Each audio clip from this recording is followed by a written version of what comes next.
All I say. Another word and it'll be double.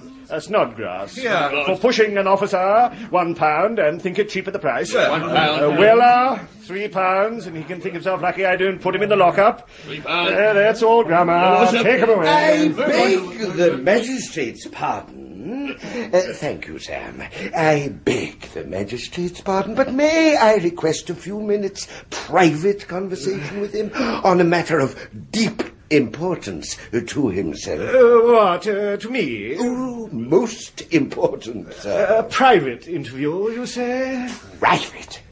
Only, as part of the information I wish to communicate is derived from my servant, I should wish him to be present. Wait here, Jinx. I may need you again. Certainly, sir. Come in here. Sir? I'll come No. at once, sir.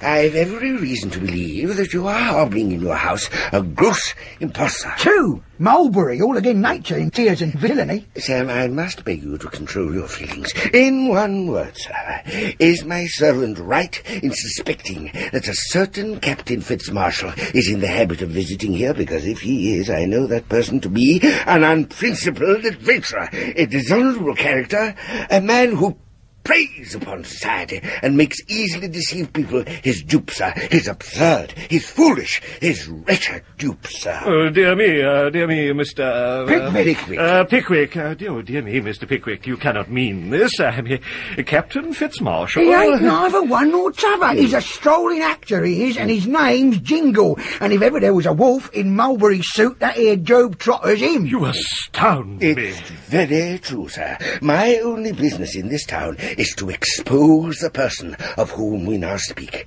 I can give you a whole history of his nefarious doings, sir. Might I ask you where you met him? At the racecourse.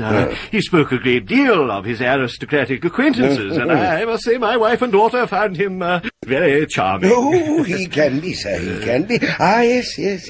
He has charmed more than one lady in his time. He even eloped with the sister of a dear friend of mine. But that's impossible. He can't be married. He's as good as engaged to my daughter. She even turned down young Sidney Porkenham for him. He can't be married. No, sir, he is not married. He was bought off. He resigned the lady quite cheerfully when offered a sum of money to do so. Not only is he a philanderer, but he is a mercenary wretch. But this is dreadful. Heavens, what will the Porkenhams say? Sir, they will say that you're lucky to be saved from such a road. Oh, if that was all they should say. But after all, Mr. Pickwick, this is mere statement. What proof have you of the truth of these representations? Confront me with him, sir. That's all I ask. And you will want no further proof. That might be very easily done. He'll be here tonight for a private dinner.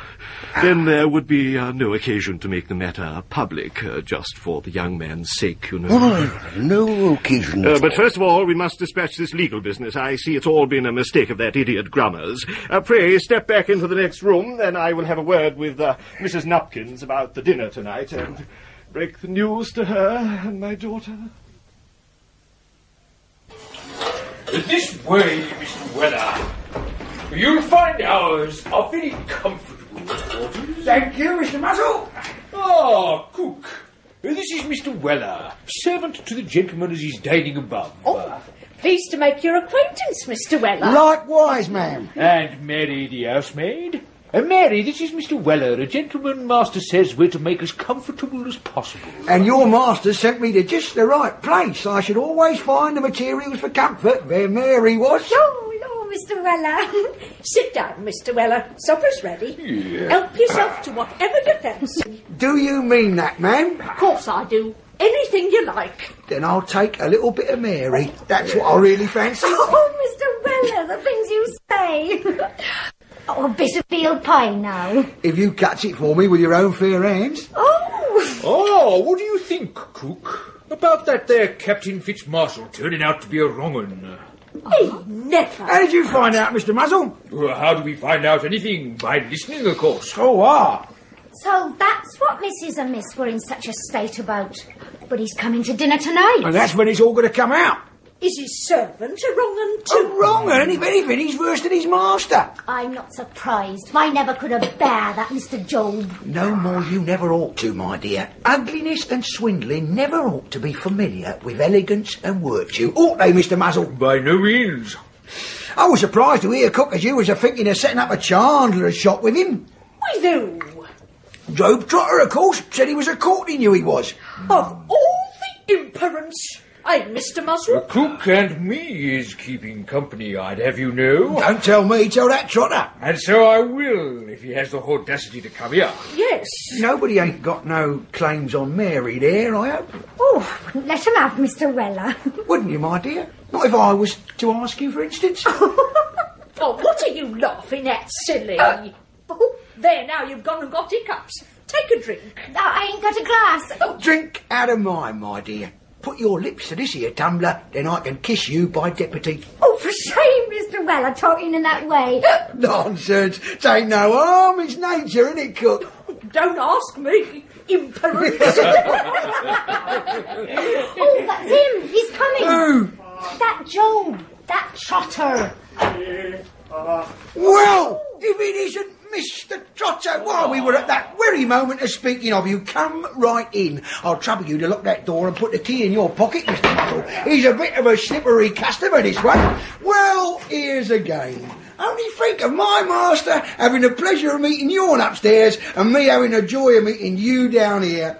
How you getting on? How's the chandlery business likely to do? Dumb tonight, ain't he, ladies? Never mind, it's quite a treat to see you, ain't it, Mr. Muzzle? Quite. So cheerful he is. In such good spirit. And so glad to see us. Sit down, Mr. Trotter. You won't mind if I force you a bit, will you? Sit down. Oh.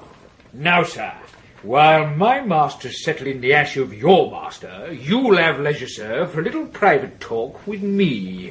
The back kitchen's empty, and Mr. Weller here'll see fair play. Muzzle, you ain't going to fight him. And when Mr. Muzzle is done with him, I'll take him on. Oh, no, he ain't going to work my muzzle. Let me get at him. Oh, you villain. Take that. That's that. Cook, you hurt him. What do you think I'm trying to do? Oh, you right. Oh, catch her, she's Come on up, Job Trotter. We'll take in between us, Mr. Muzzle, and see what's been going on upstairs.